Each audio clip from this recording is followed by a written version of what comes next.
নমস্কাৰ বন্ধুসকল। জীৱনত জীয়াই থাকিবলৈ অৰ্থ কম হওক, যোগ্যতা কম হওক, কিন্তু ব্যৱহাৰ আৰু মাত কথা সদায় শুৱলা হ'ব লাগে। আৰু লগতে মানসিক শান্তি বিশেষ প্ৰয়োজন জীৱনটো আগুৱাই নিবৰ কাৰণে।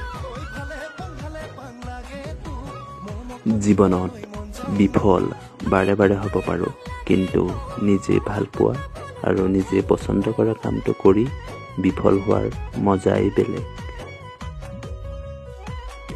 উপলুঙা ইনচাল সেইসকলে কৰে যিসকলে তাৰ ডিগ্ৰী লৈ আহে। মোক বেয়াকে কোৱাসকলক মই বহুত ভাল পাওঁ, কিয়নো তেওঁলোকে জীৱনৰ আটাইতকৈ গুৰুত্বপূৰ্ণ সময় মোৰ বাবে ব্যৱহাৰ কৰে।